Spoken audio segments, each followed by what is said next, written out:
Anda memilih untuk menghindari apa-apa yang Rasulullah tidak lakukan, terus Anda punya pedoman, lho Rasulullah tidak melakukan kok saya melakukan, kuwi yo apik.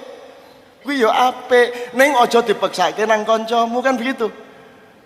Rasulullah kalau pakai pakaian selalu di atas mata kaki. Maka kamu bikin celana di atas mata kaki, apik kuwi. Ngono lho. Menghemat kain. Nek banjir ora telus, apik ta kuwi? Gitu loh, orang masalah. Neng ya wagu, kan ngono kan. Ora apa-apa wagu, neng mlebu swarga ya toh. Nah, saran saya yang ditiru jangan hanya pakaian. Tirulah juga cara makannya, tirulah juga luasnya rumahnya. Rasulullah itu kamarnya dengan Siti Aisyah itu panjangnya 4 meter, 80 cm, lebarnya 4 meter, 62 cm. Jadi demi cinta kita kepada Rasulullah, kita bikin perumahan sing luasnya semono-semono. Demi cinta kita kepada Rasulullah, jangan lebih luas sedikit pun. Kalau lebih luas berarti kamu menyakiti hati Rasulullah. Ngono. Tirulah beliau setotal-totalnya, kan begitu. Kalau makan jangan pakai sendok. Karena Rasulullah tidak pernah seumur hidup pakai sendok. Suruh ya ora tahu. Mesti menganggo driji telu. Mulai saiki jamaah UGM kalau makan pakai 3 jari ya. Engko nggawe mie godhog bareng-bareng. Soto nganggo driji telu, ayo ngene ta.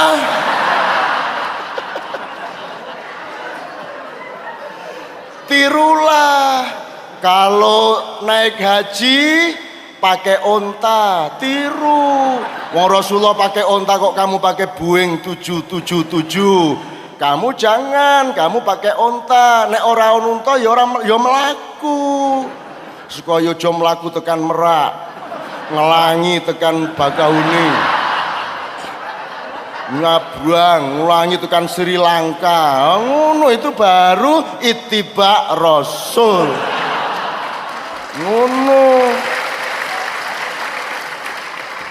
Ojo nganggo motor, ya toh? Ngelarake atine para nabi. Tidak ada satupun nabi dan rasul yang pernah naik motor. Kalau kamu naik motor ngelarake atine. Ya, ojo nganggo apa meneh sing ora entuk. HP. Handphone penake kae cacah. Garing ngene iso sambung aku biyen ki matek aji. Lagi iso komunikasi. Saiki ming pulsa 20.000 bolah le bagusi. Wah iku sing nesu Nabi Musa. Muangkel kae. Wah aku biyen mobilisir pasukanku diubur-ubur Firaun ki ora ana loudspeaker, ora ana handphone, ora ana email, ora ana apa meneh? Blog, ora ana apa-apa. Dadi aku nganti wetengku lara. Mula iki dadi ijen plek piye iki? Kayak kan sing Bali wae, Bali.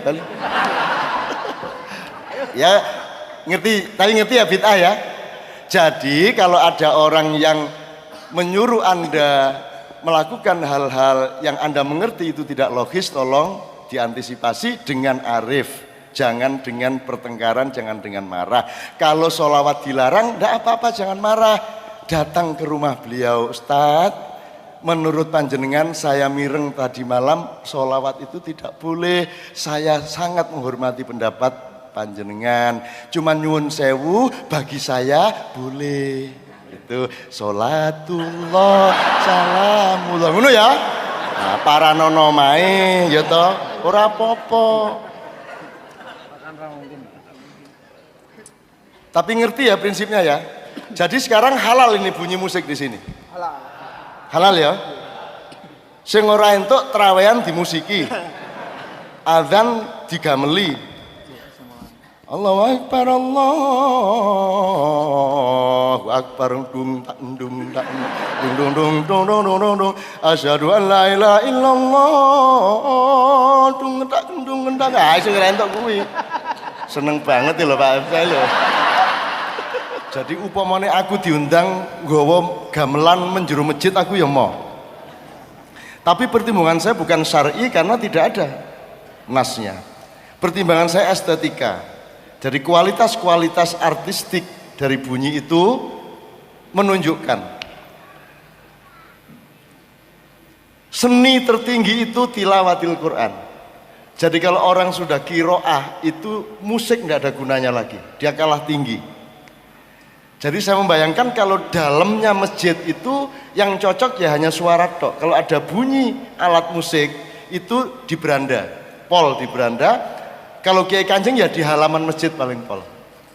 Meskipun secara syar'i kita boleh berdebat, tapi secara estetika rasa menurut saya kalau di dalam masjid kita nggak usah bawa alat-alat musik. Itu cukup yang original dari mulut manusia. Jadi teman-teman ini banyak berdebat tanpa membedakan mana yang sebenarnya kasusnya budaya, mana yang sebenarnya kasusnya syar'i. Ini mestinya harus dipilah, Mas. Jadi misalnya gini, misalnya ulama rata-rata tidak mau tahu mengenai kebudayaan ya Pak ya. Ustadz-ustadz nganggep kebudayaan itu tidak penting. Saya bilang sama Anda, bagaimana mungkin agama bisa diaplikasikan tanpa kebudayaan? Kebudayaan itu budaya, budaya itu budidaya, budidaya itu bahasa Islamnya ijtihad. Ya tadi itu dari padi harus diijtihadi sampai jadi nasi. Itu yang namanya teknologi itu ya budaya. Hanya ilmu dan kebudayaan menghasilkan H2O. Bagaimana kalau agama tidak peduli kepada kimia? Kan begitu, agama harus peduli, orang pelaku agama harus peduli sama kimia, sama biologi, sama penemuan-penemuan ilmu. Bagaimana bikin masjid tanpa teknologi dan budaya? Masjid tidak akan bisa dibikin tanpa budaya dan teknologi. Ka'bah tidak bisa dipelihara kalau tidak dengan teknologi dan kebudayaan. Air Zam-Zam itu menurut anak saya itu akan mengalir sampai 300 miliar lagi, tidak akan habis. 300 miliar tahun lagi. Itu membutuhkan teknologi sangat tinggi untuk maintain si air Zam-Zam ini. Jadi tidak bisa agama mengelak dari kebudayaan dan teknologi. Teknologi adalah pekerja agama, kebudayaan adalah pekerja agama. Tidak mungkin Anda menerapkan agama dengan menyepelekan, dengan menganggap budaya itu di luar agama. Lah kowe iki nganggo jilbab, nganggo budaya, nganggo teknologi kok. Apa mung diubet-ubet ngene lah ya ora to ya.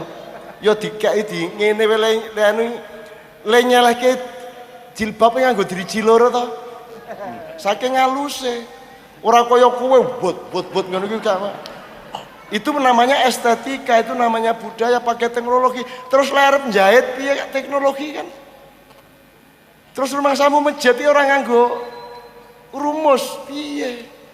Enggak pakai pengetahuan tentang air mustakmal, ghairu mustakmal, penelitian mengenai air yang suci dan air yang tidak suci. Kan sangat seluruh fakultas di UGM ini merupakan tool atau pendukung dari pelaksanaan agama. Itu teman-teman sekalian. Jadi aneh kalau ustadz sinis kepada kebudayaan. Kaya-kaya dhewe wudo wae. Lho nek kowe iki katokan berarti kowe ya pro budaya lho lah piye kowe? Apa ya kowe cawete mung diubel-ubel lah ya ora ya dijahit to ya. Lah jadi agama sangat membutuhkan mesin jahit gitu loh. Adene nek ana ustad anti teknologi jajal bukaan sarunge kathoke piye? Ngono, diubel-ubel tok kuwi mesti. Tor mesti duduk kain sebab untuk dari kapas menjadi kain butuh teknologi, butuh budaya. Jadi nek ana ustad anti teknologi nganggep teknologi bukan bagian dari agama, kalau ada kiai nganggep kebudayaan bukan bagian dari agama, berarti kae mesti sing dienggo kathok kuwi langsung belarak. Ya ta Pak ya? Belarak mesti, nek ora percaya ploroten wis. Mesti belarak. Nek ora sabut kuwi. Apa wis pokoke mesti kuwi. Ora mungkin ana unsur jahit. Ya toh?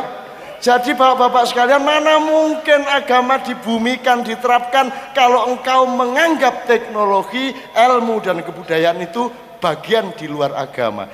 They are part of religion application. You understand? 10 Jadi Pak, soal kebudayaan sudah Pak ya, soal masjid saya kira perlu simposium dikit-dikit lah berkala. Menurut saya oke. Yo aja njur saiki ketoprak pentasnya masjid yo aja ya toh. Menurut saya itu bukan masalah syar'i nomor satu, menurut saya itu masalah budaya dan kesepakatan norma. Setiap daerah boleh berbeda-beda. Misalnya nyuwun sewu ya, tak kasih, saya bahkan bisa nyetelin ke Anda. Misalnya, idza quri'al Qur'anu fastami'u lahu wa ansitu la'allakum turhamun. Ini nafsir kene beda-beda loh. Kalau di Indonesia asal orang baca Quran meneng. Paling kok nek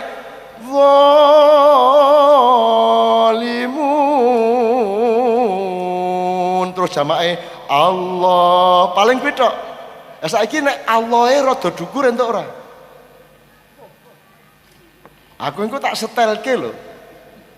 Ndolek ning YouTube oke banget lho, ora ning Allah entuk ora? Misalnya ngene. Apa? Wa qul ja'al haqq wa zaqal batil innal batila kana zahuqa. Yes entuk ora? Entuk ora? Mulane aja pekok-pekok banget. Mari kita runding bareng-bareng. Di setiap bangsa, di setiap komunitas ada kesepakatan norma sendiri-sendiri. Kalau Anda ngelihat ke Mesir sama Iran, itu orang baca Quran le nyelingi ki sweet kuwi ono. Dan itu ekspresi. Bener ya Allah, bener ya Allah. Nah itu caranya bener kan, orang nganggo bener. Iso nganggo yes, iso nganggo we, iso nganggo sweet. Bener ta kuwi? Sekarang nek kowe ngomong sweet kuwi haram. Kowe lak nglarake atine Gusti Allah. Apa sebabe? Lah rumah mang sweet nganggo sweetan kok lak nganggo apa? Lambe karo ilat to kuwi. Ngene to? Ya to? Lah sing gawe Gusti Allah kuwi. Bahwa penempatannya kita atur, ayo dirunding. Tapi ojo sembarang salah. Wong salaman bar salat salah. Coba to. Wong wis bar salat kok. Nek wis bar salat ki ngising we entuk. Kok bar salat salaman ra entuk. Ya Allah, sing ora entuk ngising ning masjid. Ya Allah, kok bar salat kok salaman ra entuk. Ning ya aja njur kebangetan saking senenge salaman, ketemu ning masjid salaman, arep sembayang salaman sik, selesai salat salaman meneh, ngadeg salaman meneh, arep bali salaman suwe ya kokean kuwi. Ning nek salaman di luar salat ya ora apa-apa, sing ora entuk ki Allahu Akbar. Ya kabare le. Bismillahirrahmanirrahim. Ya oke. Alhamdulillah nek kuwi sing ora entuk. Nek bar assalamualaikum terus salaman kok ora entuk ki lho. Melet we entuk kok. Assalamualaikum. Entuk. Jan. Kan sesudah sholat, bukan dalam sholat. Bukan di dalam sholat, enggak apa-apa. Loh Rasulullah tidak pernah melakukan. Loh Rasulullah ya ora tahu macem-macem. Ngapa wis becak ya ora tahu. Ndodok kaya kowe ngene iki ora tahu. Ora tahu bal-balan, ora tahu badminton, ora tahu. Lah nek kabeh sing Rasulullah ora tahu njuk kowe ya ora entuk lah terus ngapa kowe? Urip pun njur ngapa? Lah terus ngapa? Lah terus kebahagiaan apa iki arep ngapa urip iki? Coba daftar TK, Kanjeng Nabi tau mlebu TK IT ngono wae. Jan, mbok dinggo uteke iki lho. Allahu Akbar. Saya setuju bid'ah itu ndak boleh. Khurafat itu jangan, syirik itu masya Allah hindarilah, kafir apalagi, tapi dia ada tempatnya. Nek mengono wong ngobong menyan, ojo diarani syirik, karena letak syirik tidak di menyannya, tapi di dalam niatnya. Dan kamu ngerti niatnya. Sapa sing ngro niate wong? Ayo aku takon. Jadi tidak bisa kamu mengkafirkan orang karena kamu tidak pernah mengerti isi hatinya dan pikirannya. Jadi tidak bisa terjadi logika yang bisa diterima bahwa sesama manusia mengkafirkan atau mensyirikkan. Ngobong menyan kok diarani syirik. Gumun aku. Nek aromaterapi sunah.